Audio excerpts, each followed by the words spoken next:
Morning, everyone. I'd like to call the meeting to order. It is 9:07. So, Ally, let's do roll call, please. Yeah, District 1. Here. District 2. Hello, District 2.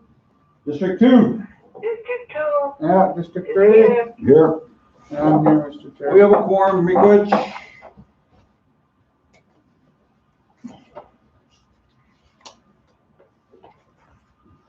Review and approval of the agenda.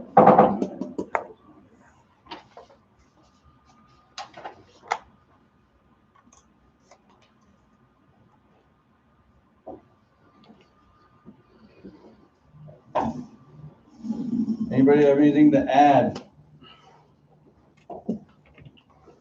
If you would, Mr. Chair, I'd like to bring up the fact about, I've gotten about 5 calls about moving trailers. And I told them to get on the click and watch, because I don't know if we do that or not. Hold on.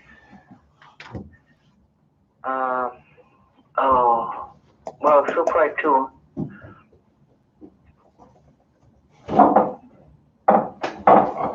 Kathy, can you repeat yours? One is Doug Lee called me, and the other one was on the ramps for housing. Do we ever pay him the $15,000? That was the question. Liz, you want to check on the ramps, I guess, or do we allocate them money for ramps each year? No. No, They have some funding available, I think, up there for some ramps. But I thought years ago we helped out with, when they ran out of money, we gave them more money, but I don't know. I guess we'll check on it to see where we're at. Mr. Chair, Yes. could you also explain, about 3 of them callers said, that CARES Act money, that's what we got it for, to move trailers. Apparently somebody's telling them that we can use this CARES Act money we got, that $20-some million, to move trailers. And I told them, no, we can't do that. They got kind of upset with me. They want it for it. Well, they're So gonna maybe we have to can read just give an explanation as to what that's for. Did we ever post that letter that we got from the CARES Act, that 7-page document, remember, that Scott passed out to all of us? We can post that, I don't know.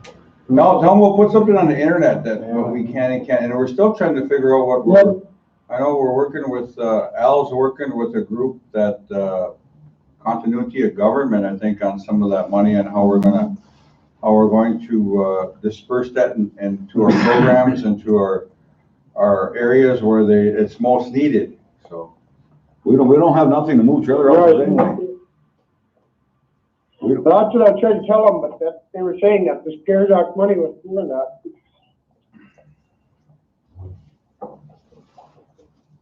Well, But that's all I got. can we post that guideline that they issued us? Yeah. Right? Yep. Yeah, that way folks I got it. kind of clear up some of We'll post that, Ray. Thank you, Chair. Yeah, very good. Anybody else have anything to add? that. You guys wanna maybe talk a little bit about, well, I think you got it on here, reopenings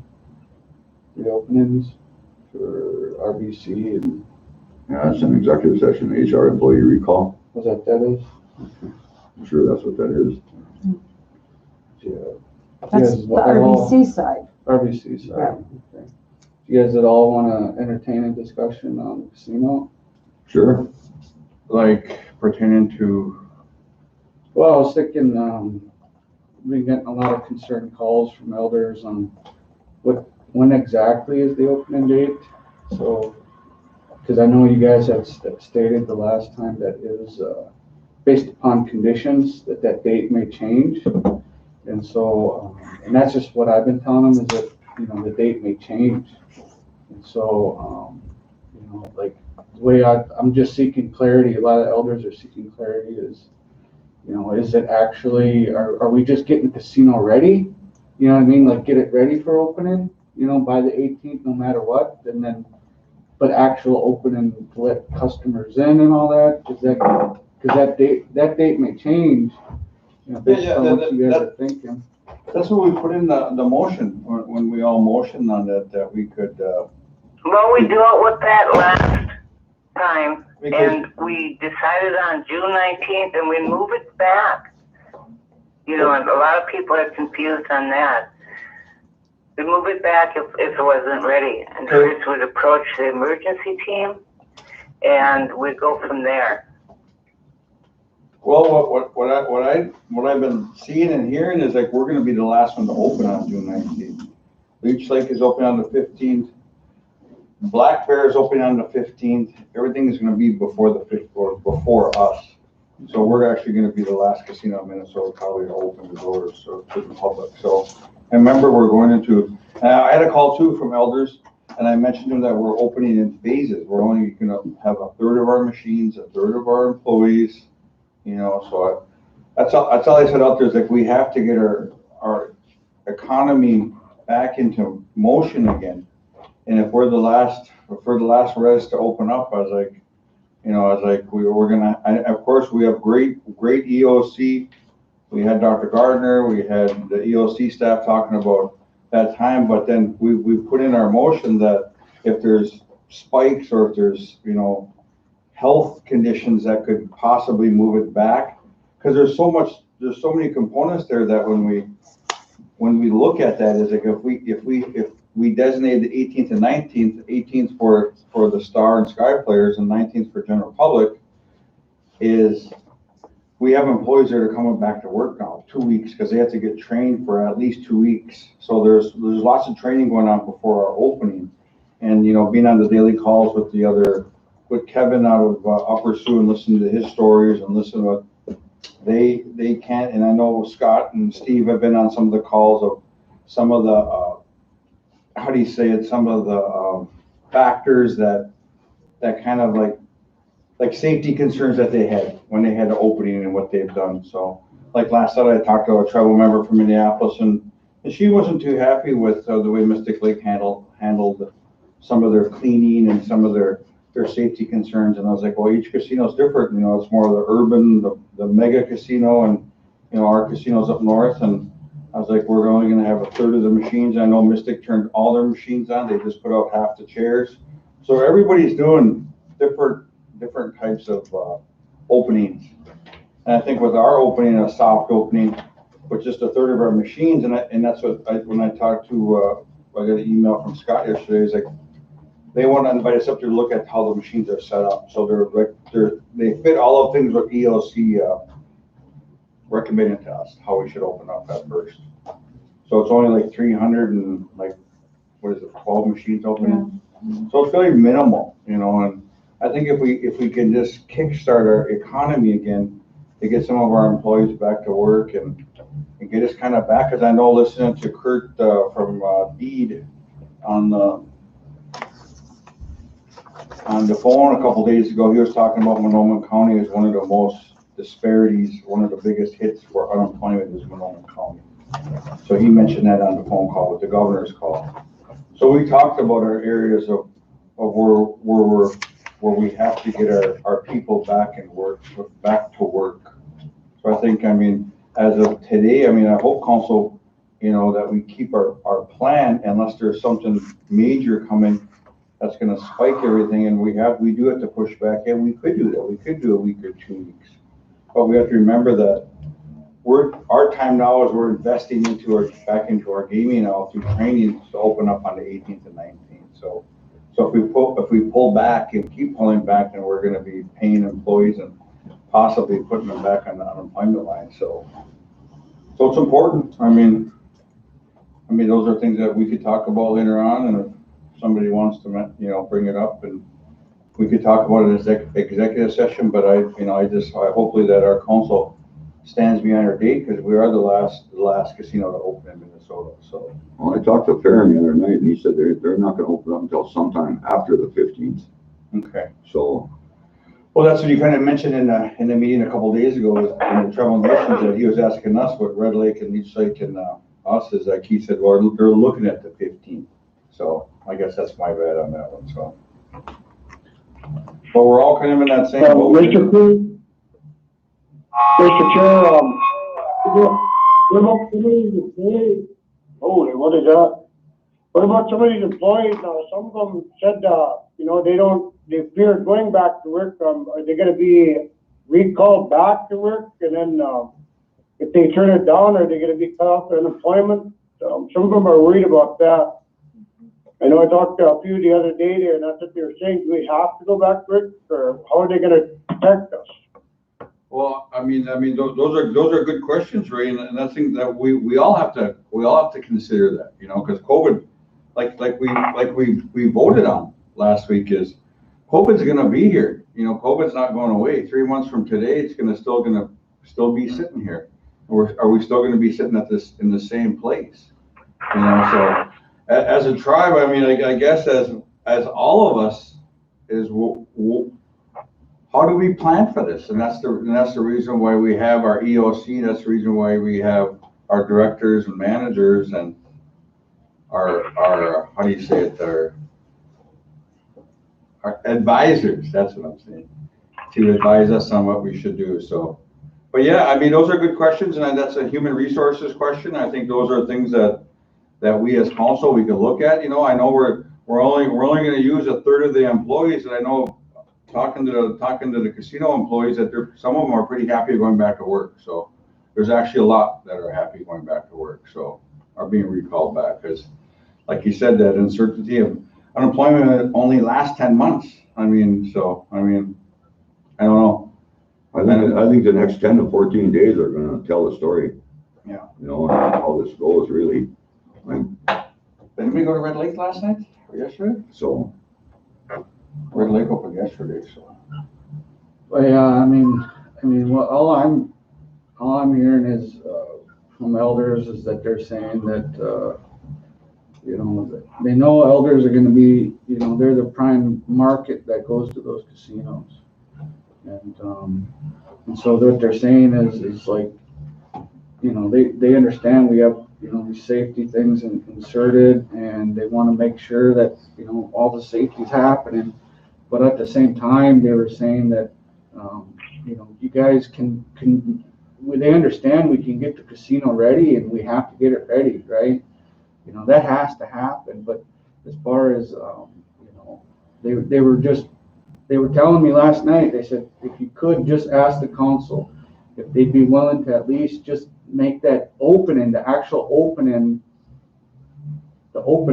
not the preparation, but the opening, to be determined based upon conditions on the ground. That's what they want to know. And I said, I will bring it to the council and see what they say. And so they're just requesting that the actual opening day be just placed into to be determined status, is what they're asking me. And I said I would bring it to the council. So.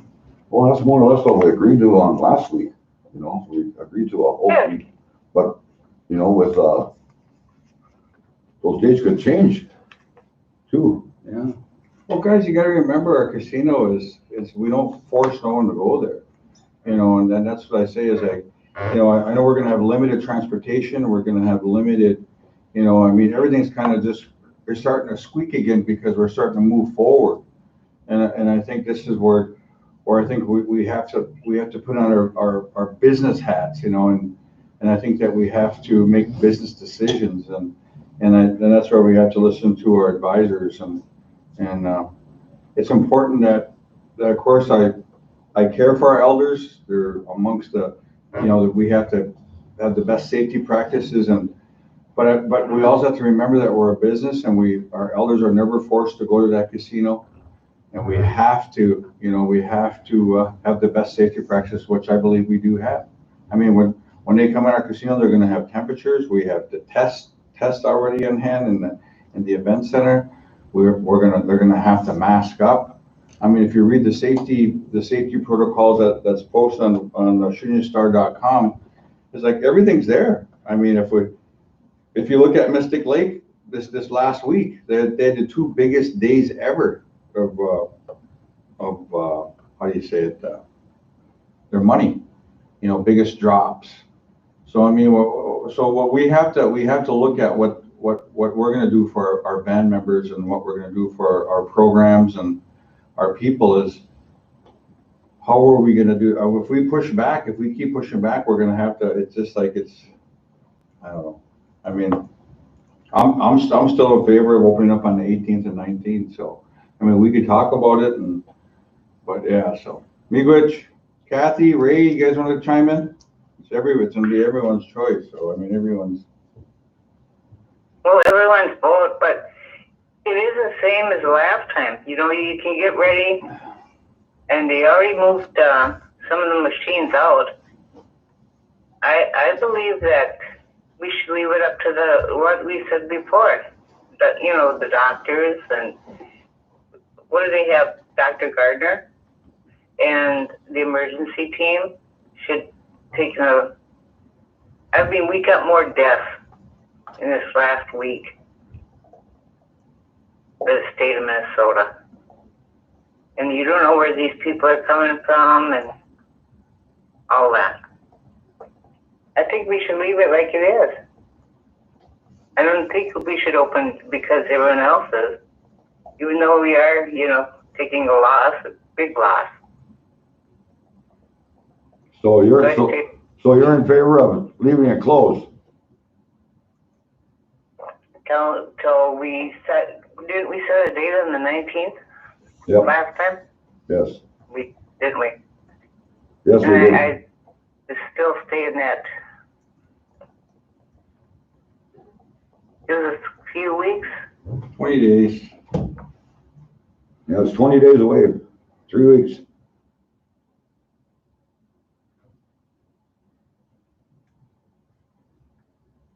I know it has a big impact on the finances, it really does. But lives are more important than that, you know. So in other words, They don't talk to a TV. They said they don't care if it opens up, but they'll go anyway, but because they've been cooped up for so long. But they said if anything happens to them, they happen to get this out there, they're gonna hold it against us. That's just the way I talked to about 4 or 5 of them yesterday, and that's what they said. No, we're going anyway, you know, even if you guys are gonna open up. But if we get this COVID, we're gonna hold it against you guys for opening up. I said, oh no, wait, not me. I didn't vote to open it up. Yeah, but how do you know COVID came from our casino? I Well, mean, the 19th everybody goes to Walmart and Menards. Well, that's just it. No, I don't know if they carried it or if they got it someplace else. I don't know. I tried to explain to them, you know, you don't have to go if you don't want, you know. But they said they're gonna go irregardless because they've been cooped up for so long. Just the way they asked me to let you guys know that, so I told them, Okay, so you're voting to open it right now? I mean, how soon? No, on the 19th. yeah, I know. I voted to keep it closed. I didn't.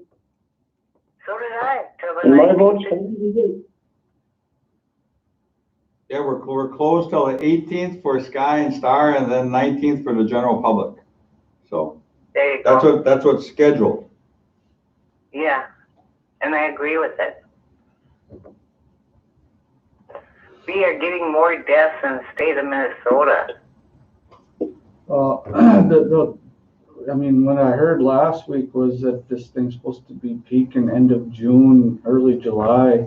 And so, I mean, what the elders were telling me is, I mean, if you guys know that to be the case and you're opening in the middle of the peak of the season there, I mean, could you guys at least postpone until after the 4th, you know, of July there? Because then you're gonna have a lot of people from the Twin Cities coming up, you know, and then you got all these riots. And now, it just read on the news there this morning and last night, they're anticipating a spike in COVID-related infections because a lot of these people, they're not social distancing. They're they're in close contact with each other.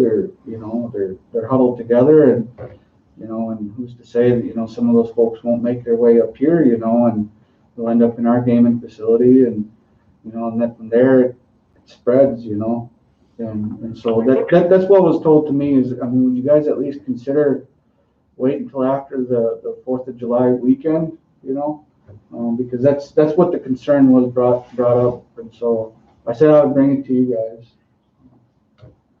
And I agree with them. I agree with them.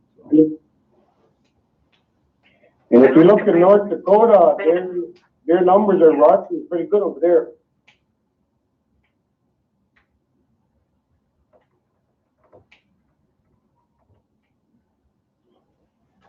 I mean, it's just what, 2 more weeks, 3 more weeks, you know, just to let this pandemic kind of start to flatten, you know? Well, it'll be 3 weeks before that opening date anyway, so the 18th, Mhm. you know. Then I think after the 1st of June, when the governor gives the okay for this, some of these restaurants and bars to start open, I think some more decision will be based on that too. If the number of cases rise, you know, with the opening of these around the area, I mean, you know, we're gonna have tourists coming here to the lakes, to the resorts. So it's gonna be, you know, it's hard to say, really. We gotta remember too, it's one of our biggest weekends for revenue, so, I mean, we look at the business part of it too, so. Yeah, well, I agree, we gotta look at the business part of it, but we also gotta look at the health side of it also too. That's the major thing, right, you know? But like we all agreed on during the meetings that COVID's not going away. I mean, the best thing that we could do as a tribe is put our safety mechanisms in. You know, when we take the temperatures at the door, we make them mask up, we clean the machines. I mean, we have to follow through what we said on our guidelines, our safety practices, what we're gonna do. So I mean, these are things, and plus we got jobs. I mean, we got people that want to come back to work, and it's just like we're sitting here again, you know, on our heels again, and it's just like, and like I said, it's going to be here 3 months from today. It's going to be 3 months from the next 3 months. COVID's not going away. So you know, we're sitting here just. So that's my thought on it. So.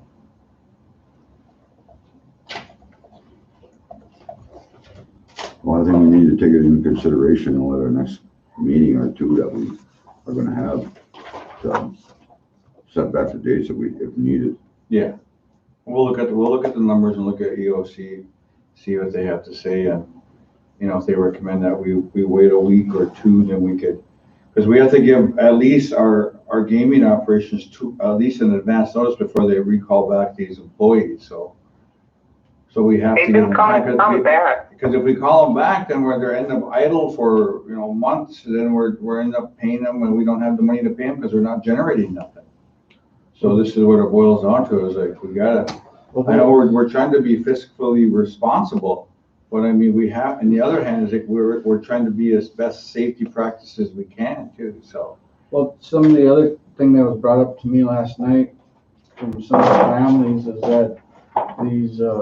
A lot of these employees, whether they're on the government side or they're on the casino side, they have kids, and a lot of these daycares aren't open.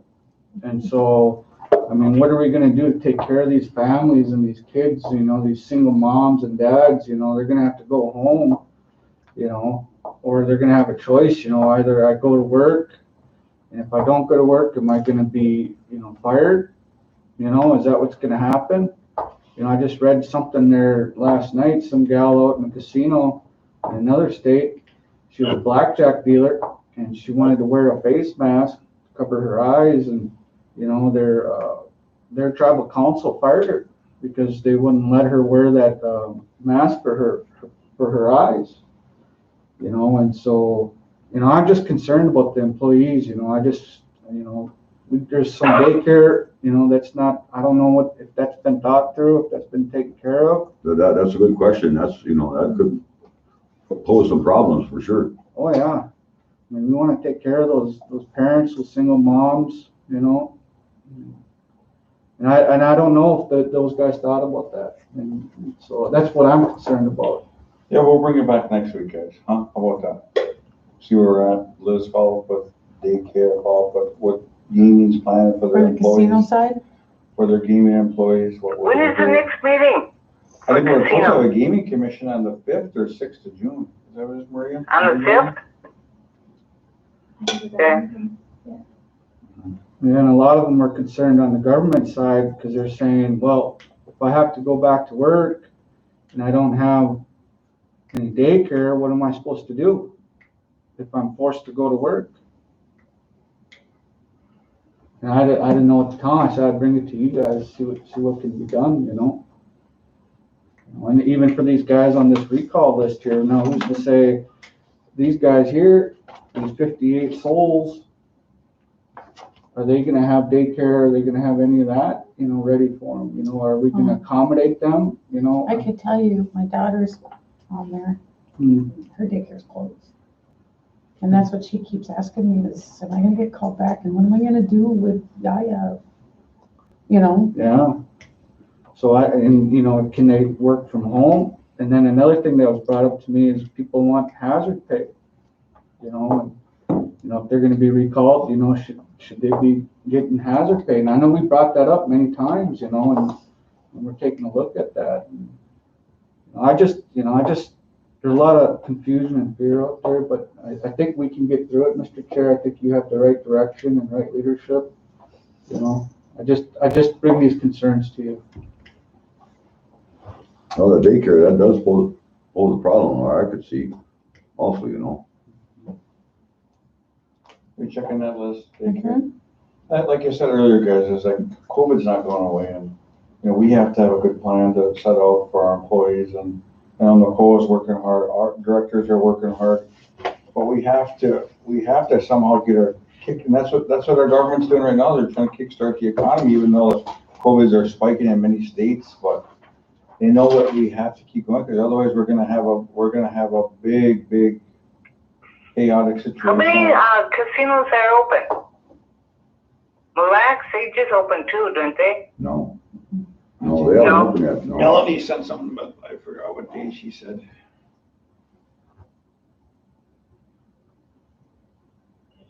So is there a tentative date to bring back our government side also? I mean, I've been getting a lot of people saying worried about their jobs, you know, you guys open that casino, but you don't say a tentative date for the ones on the government side. Now, what are we doing? Are we, and I said, well, I don't know. I don't believe we got a tentative date set for the government side, but they want at least a date or something to look at or get prepared for. June 1st comes. And who's coming back? Yeah, when do you Nicole wanna- is bringing that list in, and I think we can talk about it at that point. Okay.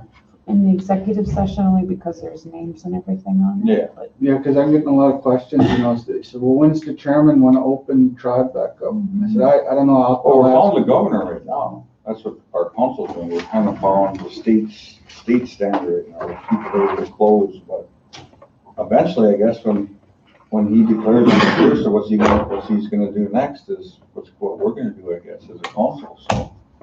But we're probably about, what are we, Liz, about 70-something% of our employees are back on the government side?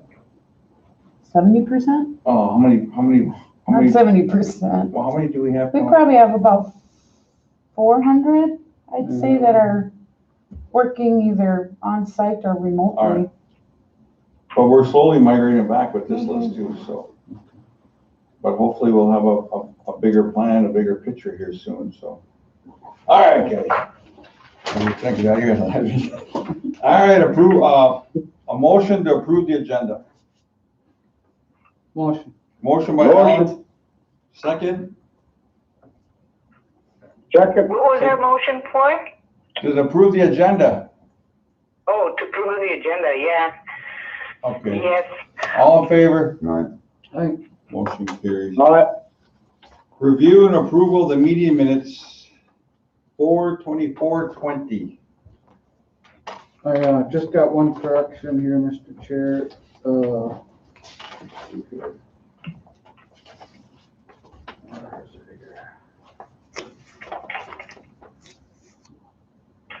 Page 6 of 15, middle paragraph.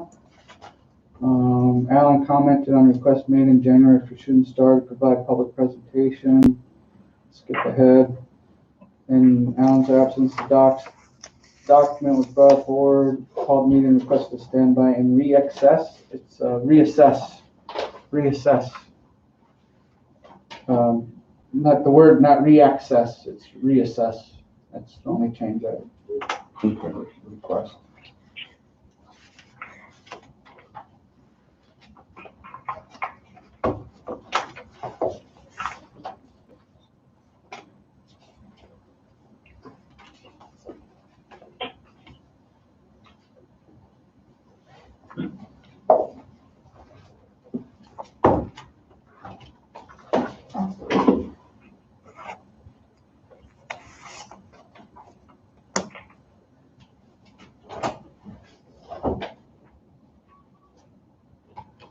Liz, there's a lot of word, people talk about the powwow.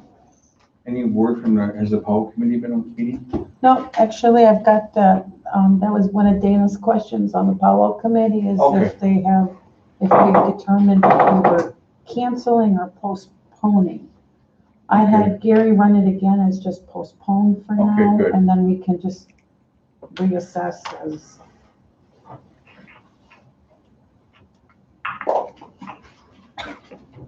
I'll move, Chair. All right, move to, accept approve the meeting minutes for 4/24/20. Good changes? Good changes. Second? Second? Second by Ray, all in favor? All right, Aye. Motion carried. Next up is reports. All right, we're doing the tribal council reports, and the chairman's report, is kind of like I said last month, is a lot of meetings with the feds, a lot of meetings with the state. The governor's calls every day, talking to the commissioners. Looking at how we as a tribe can get better through the state. Like when I say that is through our 1135 waiver process, I've been kind of following pretty good with through the DHS, and so I mean, other than that, the graduations, my hats off to the COLA grads, and of course we're going to be over there attending the graduation today, and also getting the monies from the feds, like the not the HHS, the Human Services from the Department of Self-Governance. So I mean, there's a lot of things that are moving in action. Meetings. We're meeting with the ELC every day as council. We're of course on a tribal conference call every day at 10:30 with all the tribal leaders. Just all talking about what's happening throughout the state, through Indian country in Minnesota. We're looking at some of the, with IHS, and looking at what IHS is gonna, even we had a good call yesterday or a couple of days ago talking about joint venture. We talked about that again, and how we're looking at planning for that too in the near future. So I mean, there's a lot of things that are in motion over at the RBC, and of course, bringing back our employees. And that's one thing I asked the other tribal leaders is, how are you doing? How's it going? Or asking them for updates. Of course, I'm talking to them on a daily basis, and of course. And the other one is my hats off and prayers to our brothers and sisters and our urban members down in Minneapolis and St. Paul, that, hopefully that, you're all safe, and that, that hopefully this ends real soon. Of course, what happened with that incident is very saddening, but, we have to heal now. The healing begins. So I want to say miigwech and thank you.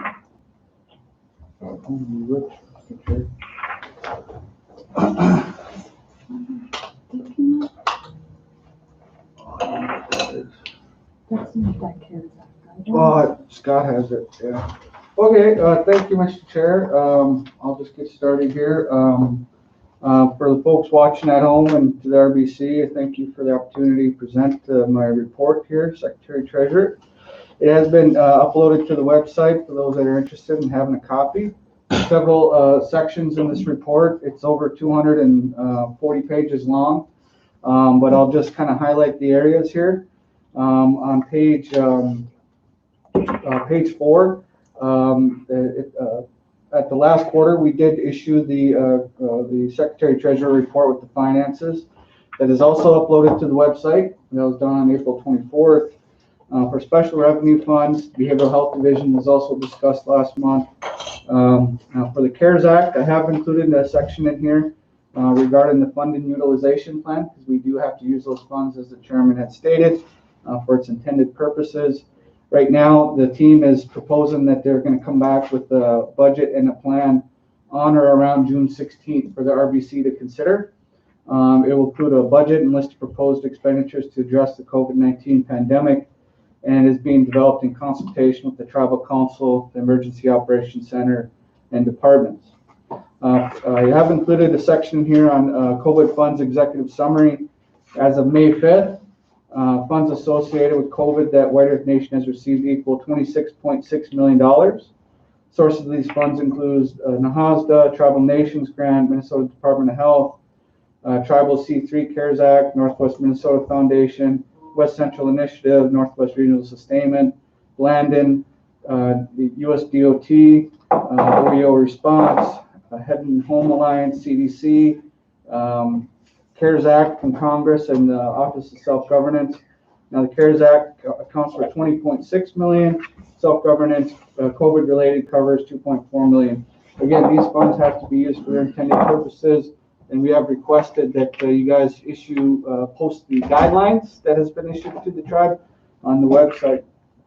I've also included a section in here on the Emergency Operations Center summary. Summary of their activity has been included. I won't read through all that, but there's sections in here that covers ENP, energy assistance, food distribution, plant and logistics, cultural medicines, and the sort. So there's a lot of information there. We've also included the EOC budget as well for folks that are interested in looking at that. Moving along, page 10, financial inquiries and other information. There is included in here sections for Indian child welfare policies and audit executive summary. Also the ICW protection code, foster care standards, and ICW audit executive summary. So it discusses those areas, the service embedded audits that have been conducted. They're there for you guys to review. I believe Miss Lori York was in here last month that gave a detailed presentation on that, and we asked her to be able to provide this publicly for tribal members. Moving along towards the back here to section 2 on page, let's see here, on page 235, here's a listing of the current audits that are being conducted. The single audit is being also conducted, Mr. Chair.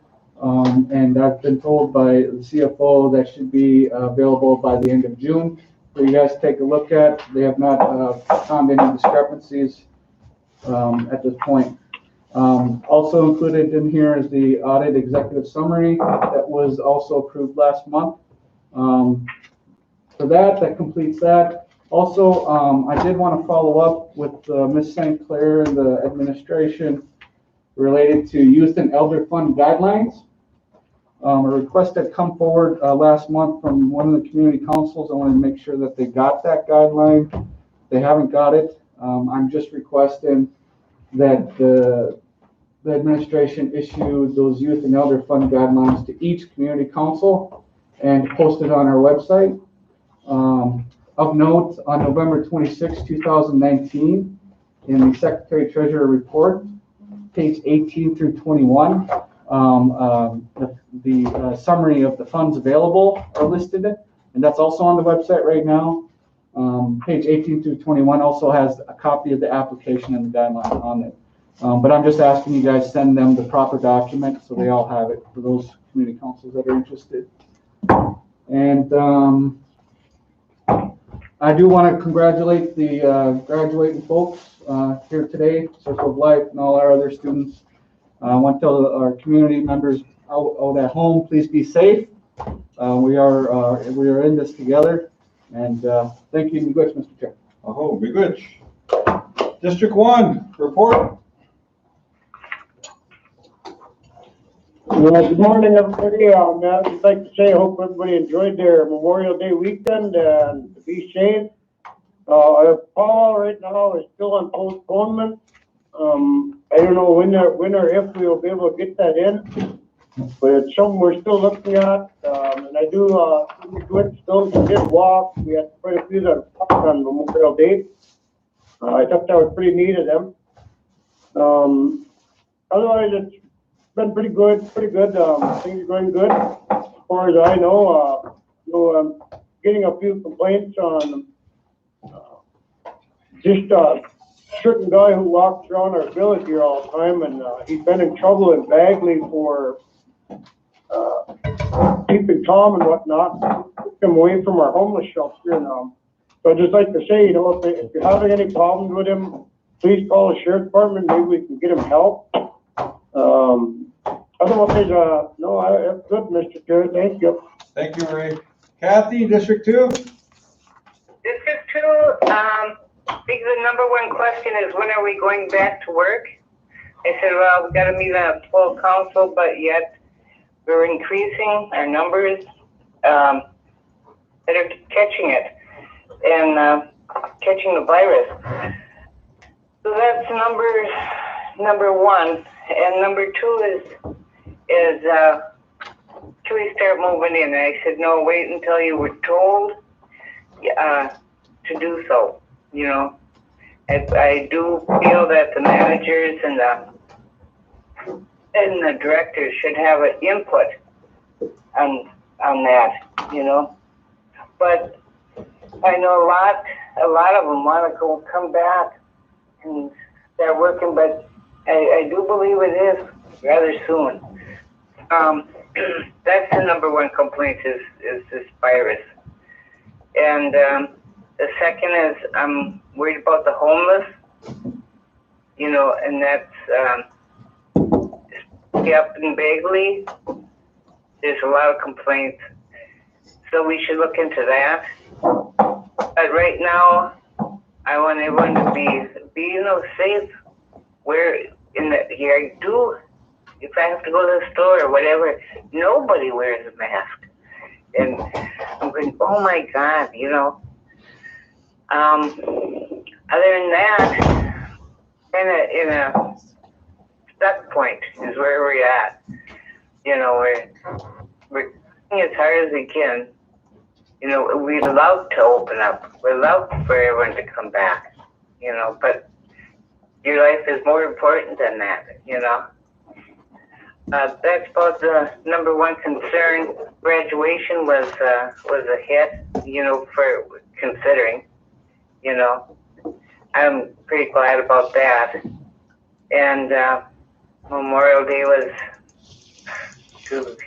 they didn't keep the 6 feet away, and I'm kind of worried about that. But other than that, things are going along. That's all I have for District 2 right now. Big witch, Kathy, thank you. District 3? Well, good morning, everyone. I haven't got much to report on. I've been pretty quiet the last month and a half or two, so I'd just like to say congratulations to the graduating class out at Kola and to the graduating class out at Waban up here in Manoman area. We're very proud of you kids for making it through. So I'd like to also say take a moment of silence for all those that we've lost, our tribal members we've lost here in the last month or so.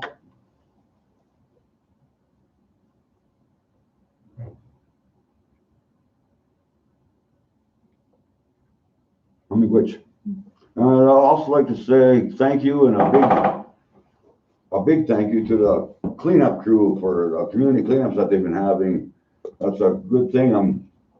Everybody's getting involved. All the community members are getting involved. I see lots of stuff piled up in my district here that they're already getting ready for the cleanup. So a big wish to everybody involved in that. Appreciate it. So that's about all I have, Mr. Chairman. Thank you, Mr. McWitch. All right, next up Mr. is... Chair, if I can just add in also, I'd just like to say congratulations to all the graduates also, but I'd like to say McWitch to the school liaison officers at the Bagley School for inviting me to be there at their graduation tonight and helping handing out the diplomas to our native students. Thank you. Big witch, Ray. All right. Tom, are you on?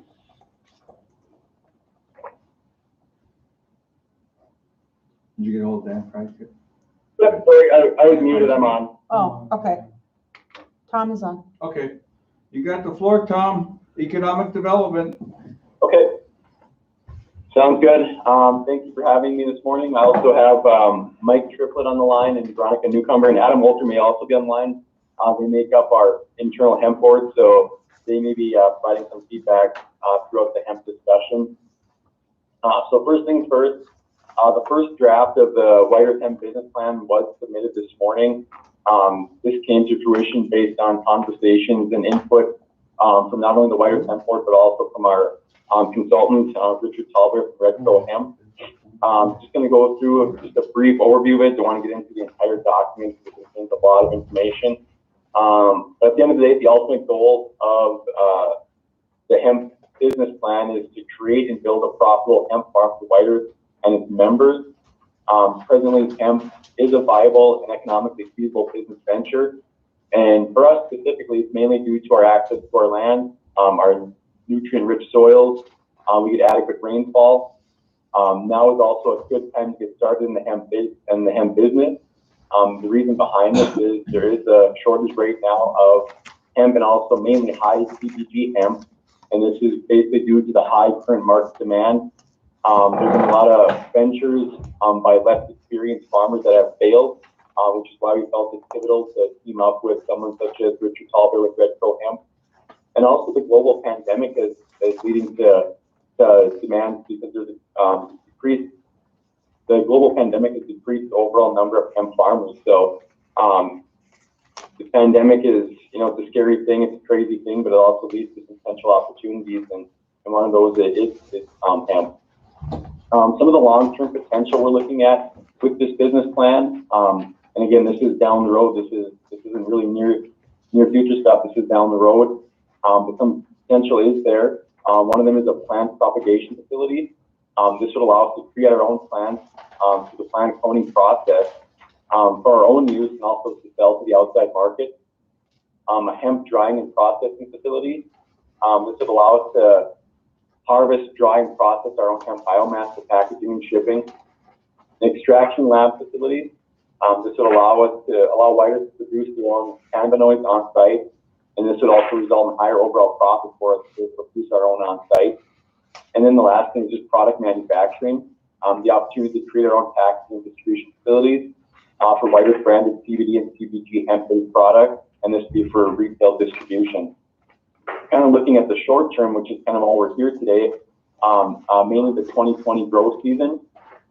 What we're looking at doing right now is cultivating a 20-acre hemp farm that has the potential to produce approximately 60,000 pounds of high CPG hemp biomass, and this would be sold on the open market. Currently, the plot of land has been identified. This is east of Menominee, just off of Highway 200. We have also chosen to produce high CBG hemp, and again, this would be sold directly to CBD processors and extraction companies, as well as product manufacturers. We have taken a look at the product, working with Red Crow Hemp, and kind of led us down this road of choosing a product called Matterhorn. So from there, we did receive 3 quotes. The starter plants and seeds range anywhere from $45,000 to $87,000.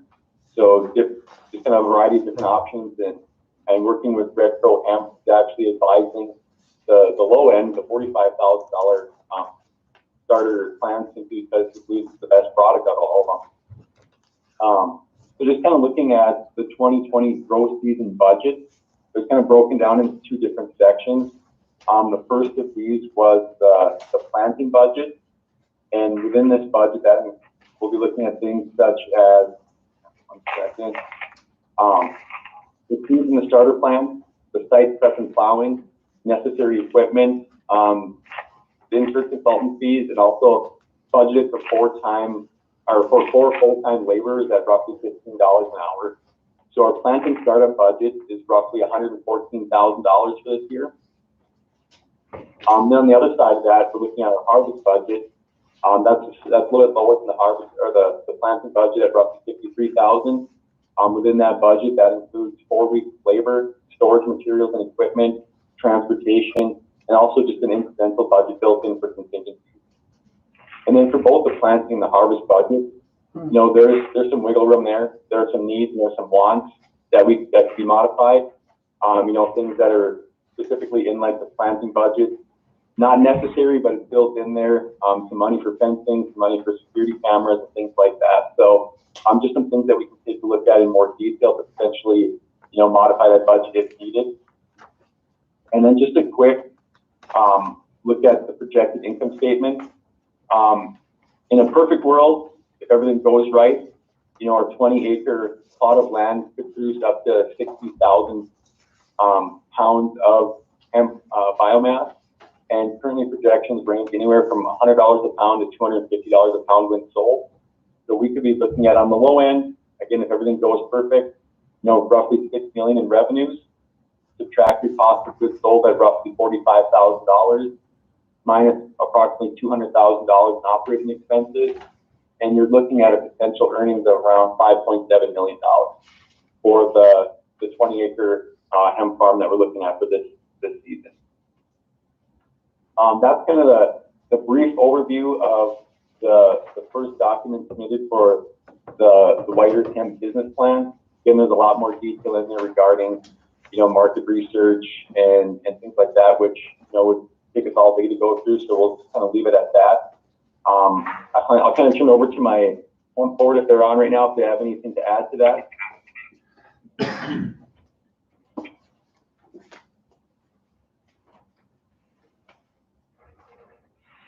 Yes, Veronica, this is Ronnie. anything to add? Okay. Yes, so what I was gonna say is that, you know, the contract that we have with our consultant is also broad to also include, you know, us developing our USDA, or a plan that we can submit to USDA for approval, and still moving forward in that. So there's sort of a lot of components to some of the tasks that we're working on, but I know that, you know, getting something in the ground for this season was a pretty high priority. So that's sort of what I think our scope of our presentation is today, is mostly, you know, short-term goals, but then, you know, we do have several long-term goals that we're also working on collaboratively.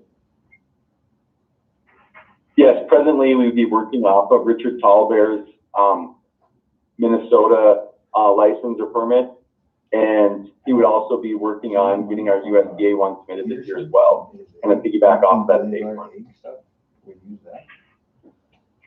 That's why I asked those guys about the farmers there. Yeah, well, we could, Yeah. what do you guys think? I mean, was it asking for permission to plant or? No, that's still the only couple questions I got. Ronnie, Yep. hey, you said USDA, you gotta get a plan approved, or what's? That's a long. Well, so, not before we plant. You know, we've had these discussions with Richard about, you know, whether or not we can still go through the state plan, and his guidance and his advice has been yes. And then, you know, conversely, we've also asked, you know, just to be on the safe side, that we can get, if you know, if we can just check with USDA whether or not we need a permit from USDA to proceed. And so that permitting is separate from our own plan. Like, our plan would be for what we would need to do to have us keep that operation running, and then to be able to ourselves then issue permits to, you know, anybody within the reservation. But right now we haven't been able to develop that. So he'll help, you know, getting that plan developed so that we can submit that to USDA at some point in the future, but not, you know, we don't need it in place before moving forward. So you're saying you're advising the council that we don't need to have USDA approval to plant? Is that what you're advising? We've asked Richard to go ahead and also, so to have a permit through the state, but then also to check with USDA so that we also have a permit through USDA if there's a permitting process that we need to go through with them also. So that we'll sort of have a permit at both levels, at the state level and at the federal level. So the question I have is, do we need that permit before we put seeds in the ground? Richard has said no. And so, you know, he has a little bit more experience in this arena than I do. You know, I don't know one way or the other, and the guidance from USDA hasn't been clear. And so, you know, I think just to cover everything, I think that it's probably advisable that we do get that USDA permit, or at least, you know, check that avenue, and have USDA tell us whether we need one or not. And then proceed from there. But Richard has said that he believes that it's sufficient to just move forward with just the state permit, and to be able to do that, and then that is permissible. So Richard's saying yes, and you're saying let's check the block with the USDA. Yep. Yep, I think just to be on the safe side, I mean, you know how I operate. I'm a little bit more prudent than most. And I try to be, risk adverse. And so I do think that we need to just briefly explore that option just to make sure, that we're not, stepping on anybody's toes and that we're operating, within the scope of the 2018 Farm Bill. But yeah, other than that, then yeah, I think that we can move forward, and then I think we would also we would need to just make sure that we have at least a preliminary budget approved to be able to purchase seeds and then any equipment or whatever that we would need to move forward with that. The other question I got on page 5 says ownership legal entity. So this is being marketed as a White Earth initiative, but it says here on page 5, ownership and legal entity. The company will be 100% tribally owned company of the Flandreau Santee Sioux tribe. So is this I'll step in there, Alan. That was actually no, Alan, I'll step in there. This is Tom again. That was simply a typo on Richard's part. He sent over the new document. We just didn't have time to get it to you guys prior to putting the packets together. So I have the new updated one. It was simply a typo. Yeah, let me call you back. So that White Earth is going to own this company, not the Santee Sioux? Yeah. That's correct. Yes, that was simply a typo. I can send over the updated document. It came in this morning, and when I sent it out, we didn't have time to make the modification, but we wanted to make sure that the content was in your hand. Yeah. And Liz also was aware of it, so we got it changed, and I'll get the actual updated document out to you guys as well.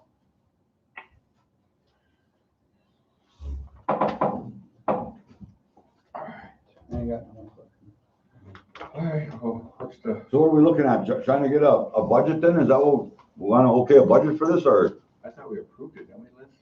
Pine Point? No, we just. So, yeah, that's what we're looking at this morning is the 2020 grow season. And if we are on board with approximately a $200,000 budget for this growing season for both planting and harvest.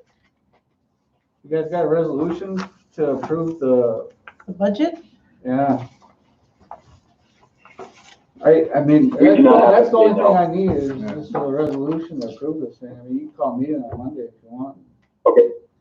All right, yeah, get it. Okay, yeah, we will. We can put that together on it. Tom, put it together as a signatory request. So you're gonna have your memo, and your resolution, and your budget. And Ronnie, can you get me an opinion? Give me an opinion on that USDA question. Can you get that to us by the same time they submit that? All right. By Monday? Yeah, Monday. Yeah. No, they still have a couple more things. Oh, yeah, they got the medical. Yeah.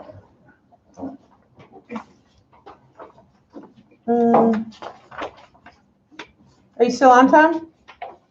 Yeah, I'm on. Yes, I'm still here. Oh, okay. So Tom submitted also this letter for the Native American Agricultural Fund, and I just want to make sure they're asking me to sign off on that letter, and it's part of a grant application. Yeah. Yeah, this was brought up last week, this specific grant opportunity. It was in the works. So how it stands right now, there is no match required. We're applying for $150,000 of funding, and a lot of this money, if not all of it, would go towards offsetting the cost of the Red Crow hemp contract. So it is due on Monday, so it was kind of an expedited process. So we were thinking with no matches required that we would just kind of get the application submitted. If we were awarded the funds, then we'd come back with the signatory stuff after the fact. I signed it, Tom. Make sure we got it in on time. You did sign it? Yes. Motion by Alan, second by Umsey, all in favor? All right. All right, motion carried. Thank you, Tom. Tom, Maria's gonna scan that letter to you right now. Okay, and I will get you guys the updated the hemp business plan with the typos corrected.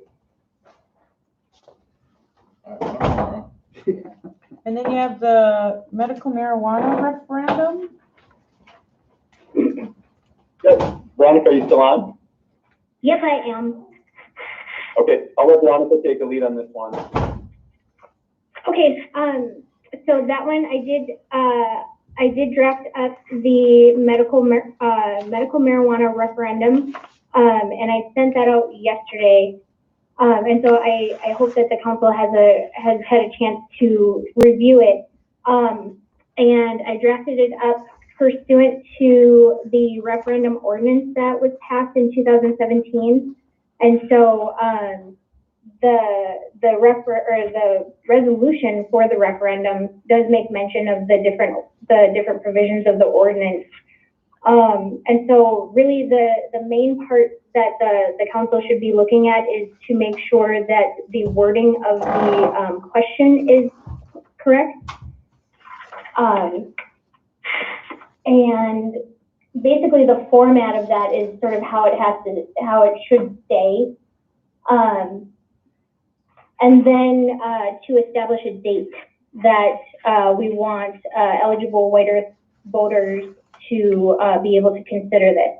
And so the ordinance allows for it to be considered at the same time as a general election. And then the only other requirement is that it can't be, the date of the referendum vote can't be less than 20 days for absentee voters. So it's from the date that absentee voters can start requesting ballots to the time that they can, to the time that they have to have it in. So that has to be at least 20 days.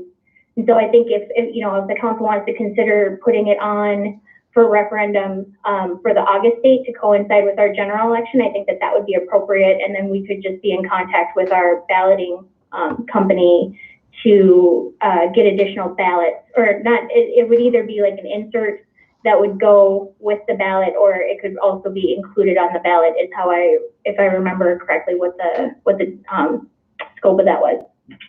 Does that have to go through MCT then? Is that where we get our ballots from? No, it goes to the company. It goes to the company, yeah, we pay for that ourselves, so. Do they work with Red Lake too? Because I think they just did the referendum with Red Lake too. Yeah. So check with that too. But. Well, the only question I have, Mr. Chair, is that public comment. I think on any ordinance like that, you gotta have a public comment. If we prove this today, then it's gotta go up for what, 15 days? Is that what it is, Ronnie? For the public comments, you're talking for Proposed referendum on an ordinance For the cannabis. for the cannabis, medical marijuana. Yeah, and the ordinance doesn't say anything about a public comment period, but I certainly, know the council could put it up for public comment. But I think that's, Well, if we, I think the only thing public that- comment on it is sort of. Oh, sorry. Go ahead. no, I just think we should put it up for public comment. If we approve it, I think if we approve it, then we put it up for public comment. Is that what it is? Are you saying like under the MCT Constitution or I-65? No, there's a white earth resolution. It's in the I-60, it's actually cited in I-65. Here, I'll pull it up, just give me 2 minutes. Sorry. You can just add that in the motion too. If you guys want to vote. Here it is, right here. Here, I just want to make sure I get the language right. It's downloading, 1 second. All right. It says, vacancy, miscellaneous. Yeah, it's resolution number 011-16017 alpha,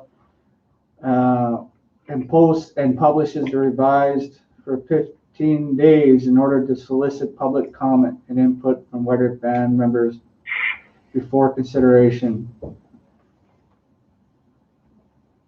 Well, and I think that was about adopting the referendum ordinance, because that was an ordinance that was about to be enacted. And so that was the law that was going to be in place. And so this, I think, is just more advisory. And I don't know, I mean, it's certainly up to the RBC's discretion if they want to put it out for public comment, but I don't know that it's necessary. We should just do it anyway. Yeah. Maybe we should put it out public comment before we even pass this. Yeah, can we do that? Yeah, that's fine. I'll motion the public comment on it, Mr. Chair. Yeah, I'll second it. Okay. Motion by Allen, and second by Almazy to put out the public comment period for the medical cannabis. All in favor? Aye. Yeah.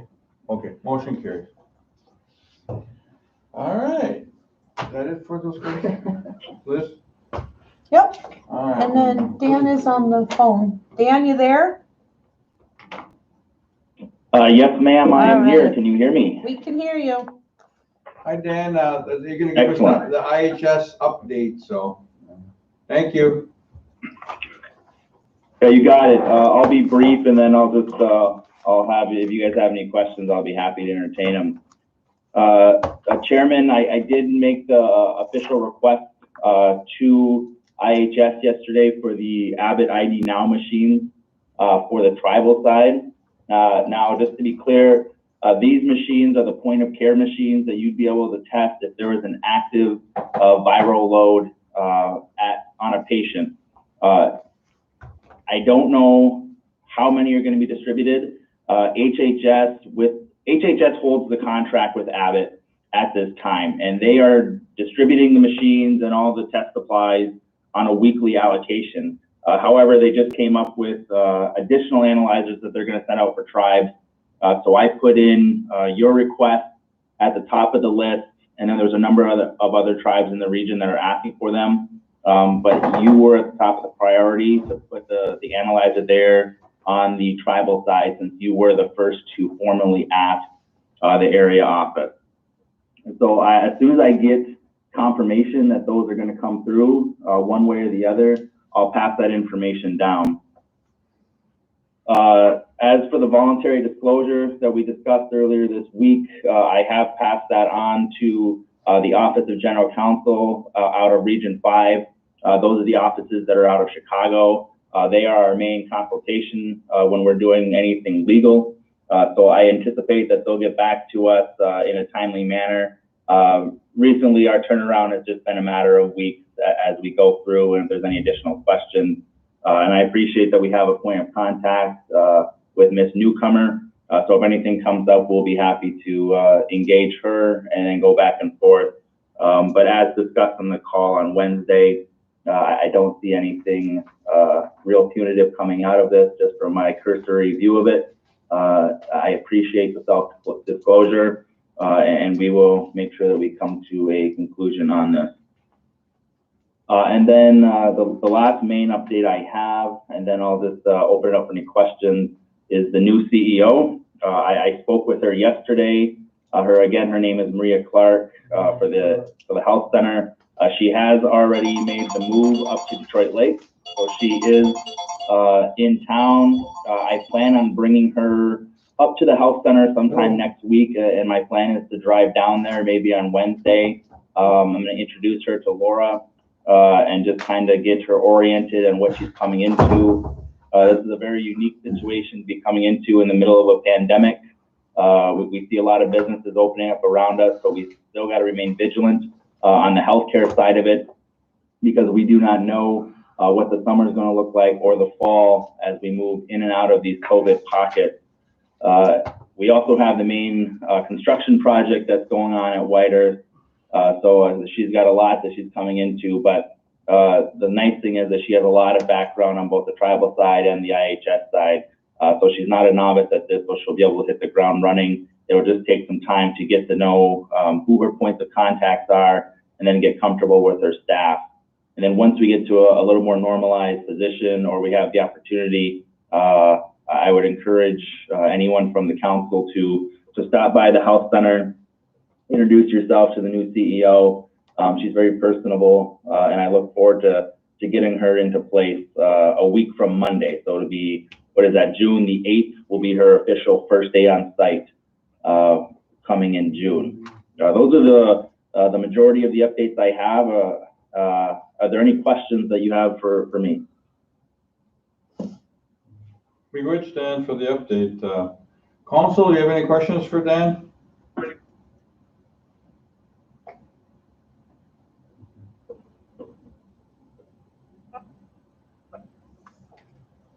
Okay. Nobody has questions, I guess, Dan. I mean, I know I have questions on the tribal leaders call, but yeah, but keep up the good work, and I appreciate you calling in today and giving us an update. We're excited that we're getting a new CEO over there.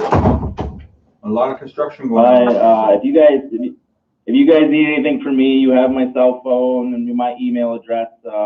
I'm available pretty much 24/7.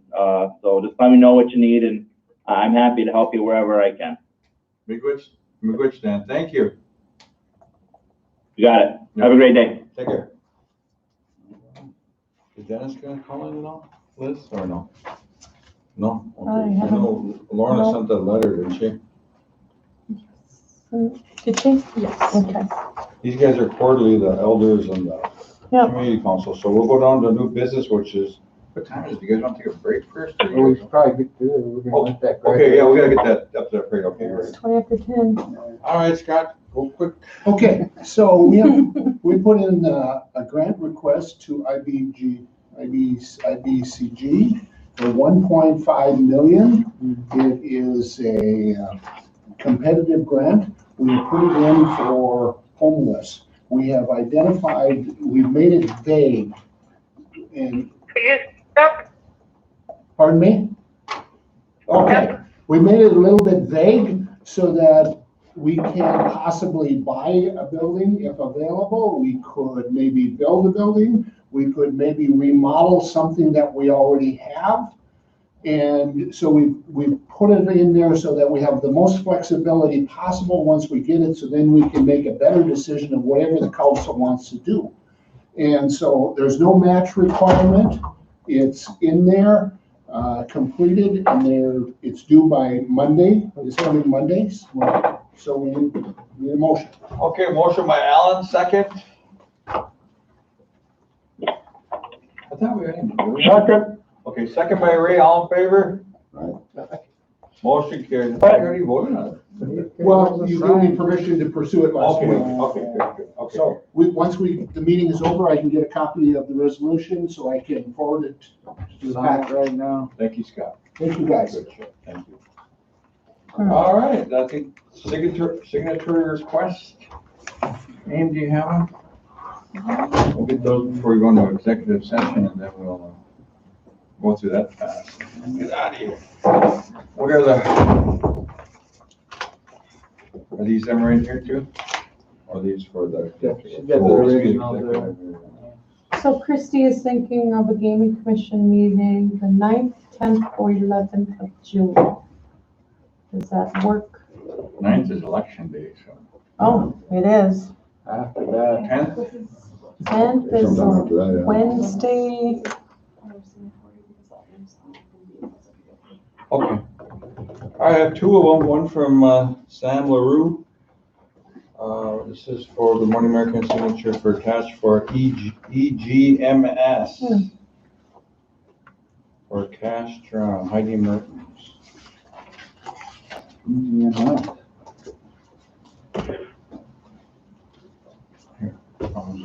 That's just like a cash draw to one of the accounts. This is no reason they need to update hospital to draw cash forms in the file. There's no, Resolution Department of Human Services. Heidi Mertens is the name, so to draw down the money. oh, is that from that money we got from Self-Gov, that 211,000? No. I think they may have to update the name to Mike or something. Is that what it is? We usually sometimes we get these in. Okay. It's like they gotta have the chairman's name on the document. Okay. This warrant will be issued. All ones must be made payable to the recipient organization. Yeah. All right, Look quick. It needs the chairman's signature on it. Heidi's, Oh, it's a grant reporting system. Yeah. Yeah. All right, motion? Yeah, motion. motion by Alan, second, Yeah. second by Umsey, all in favor? right? Yeah. Motion carries. Yeah. No, Next was Heidi Mertens, finance amendment to number 15 for COLA. that's- This one is for BIE school operations grant, 2019 to 2022. This is amendment. Yeah, and amendment 13, add to the Motion by Umsey, second. Second by Kathy. Second. All in favor? Alright, Aye. Motion carries. there you go. You get that, And here you go. All right, that's it for these guys. Like to say be good to everyone for joining the meeting. Stay safe. In our prayers. See you next week. See you at the polls. Next week too. All right. Here.